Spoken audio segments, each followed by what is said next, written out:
ورحمة الله وبركاته. الحمد لله رب العالمين والعاقبة للمتقين، والصلاة والسلام على أشرف الأنبياء والمرسلين نبينا محمد وعلى آله وصحبه أجمعين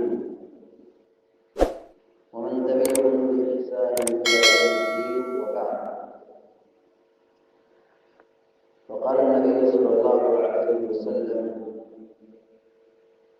تسحروا فإن في السحور بركة، متفق عليه. ابھی آپ کے سامنے صحیح بخاری اور صحیح مسلم شریف کی ایک چھوٹی سی روایت پڑھی گئی، جس میں اللہ کے نبی علیہ السلام نے فرمایا: تسحروا فإن في السحور برکہ، سحری کیا کرو، سحری کھایا کرو، کیونکہ اس میں برکت ہے، سحری کھانے میں برکت ہے۔ یہ کھانا مبارک کھانا ہے، بشرطے کہ وہ حلال ہو۔ اللہ کے نبی علیہ السلام سحری کھا رہے تھے، صحابہ کرام کی دعوت دی، بلایا۔ کیسے بلایا؟ حلم الی الغداء المبارک، آؤ بابرکت کھانے کی طرف، آؤ برکت والے کھانے کی طرف۔ تو سحری کا وقت بھی برکت والا ہے، یعنی جو فجر کی اذان سے پہلے کا جو وقت ہوتا ہے، یہ خیر و برکت کی گھڑی ہوتی ہے۔ اس وقت اللہ رب العالمین سمائے دنیا پر نزول فرماتا ہے، یہ برکت کی گھڑی ہوتی ہے۔ اور روزہ رکھنے کی نیت سے آدمی کھائے پیے، یہ کھانا بھی برکت والا ہوتا ہے۔ اور شریعت نے زبردست تاکید کی ہے، سحری کھاؤ، سحری کرو، کیونکہ سحری کھانے میں برکت ہے۔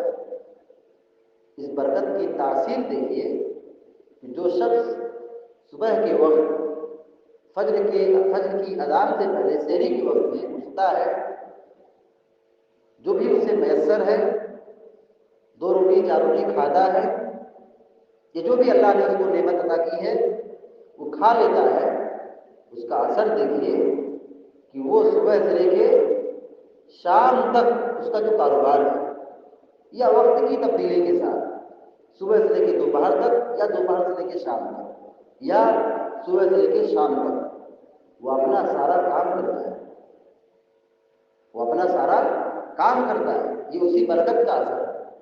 ایک وہ آدمی جو سحری نہ کھائے اور بائی چانس سو گیا، پھر اسے کہا جائے کہ تم اپنا کام بھی کر لو، وہ کام نہیں کر سکتا ہے۔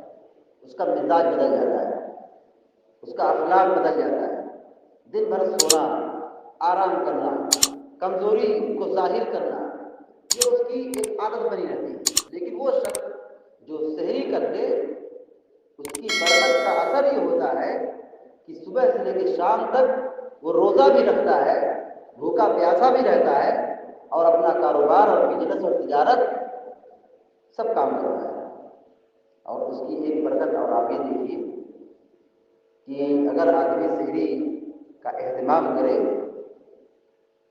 تو دن بھر کی جو عبادت روزے کی حالت میں ہوتی ہے اس کی پابندی کرتا ہے۔ نمازوں کی پابندی، جماعت کی پابندی، قرآن کریم کی تلاوت، دعا کا اہتمام، ذکر و اذکار کی پابندی، یہ اس کی زندگی میں دکھائی دیتی ہے، پائی جاتی ہے۔ لیکن وہ شخص جو سحری کا اہتمام نہیں کر پاتا ہے، اس کا کام کیا رہتا ہے؟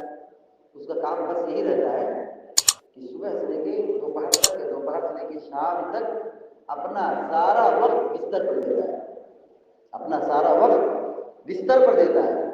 کیونکہ اس کا پیٹ خالی ہے، معدہ خالی ہے، انرجی حاصل نہیں ہو رہی، طاقت حاصل نہیں ہو رہی، وہ کہاں سے وہ کام کرے؟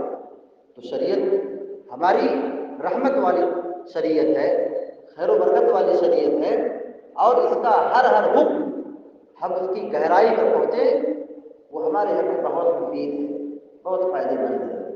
تو اللہ کے نبی علیہ السلام نے ہم سب کو یہ تاکید کی ہے کہ ہم سحری ضرور کیا کریں۔ سحری میں برکت ہے، سحری کا کھانا برکت والا کھانا ہے، سحری کے کھانے میں برکت ہے، وقت بھی برکت کا ہے، اور جو کھانا کھایا جائے وہ بھی مبارک ہے۔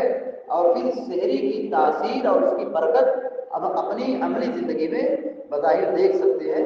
جو لوگ سحری کا اہتمام نہیں کرتے ہیں وہ بالکل کمزور اور ایک جگہ بیٹھے رہتے ہیں، کوئی کام نہیں کر سکتے، کوئی نیک عمل نہیں کر سکتے، بس اپنا سارا وقت بستر پر دیتے رہتے ہیں۔ تو ہم سب کی یہ کوشش ہونی چاہیے کہ ہم صبح بیدار ہوں اور اللہ رب العالمین کے حکم کے مطابق، اللہ کے نبی علیہ السلام کی تعلیمات کے مطابق جو بھی اللہ نے ہم کو میسر عطا، جو بھی نعمتیں عطا کی ہیں، جو بھی ہمارے گھر میں میسر ہو، ہم سحری ضرور کھائیں، سحری کی پابندی کریں۔ حدیث میں یہاں تک بیان کیا گیا ہے کہ سحری کھاؤ، اگر جب کوئی چیز تمہارے گھر میں نہیں ہے تو پانی ہی پی لو، پانی ہی پی لو۔ یہ بھی ایک وقت کے لیے رگوں کو تر کرنے والا ہے، پیٹ کو بھر دینے والا ہے۔ اس لیے ہم سب کی ذمہ داری ہوتی ہے کہ پیارے نبی علیہ السلام کی تعلیمات کی روشنی میں زندگی گزاریں اور سحری کا اہتمام کریں۔ دعا ہے رب العالمین سے کہ اللہ تبارک و تعالیٰ ہم کو آپ کو اور سارے مسلمانوں کو پیارے نبی علیہ السلام کی تعلیمات پر عمل کرنے کی توفیق عطا فرمائے، آمین یا رب العالمین۔ اقول قولی ھذا واستغفر اللہ لی ولکم ولسائر المسلمین، استغفروہ انہ هو الغفور الرحیم، وصلی اللہ علی نبینا محمد وعلی آلہ وصحبہ اجمعین۔ السلام علیکم ورحمۃ اللہ وبرکاتہ۔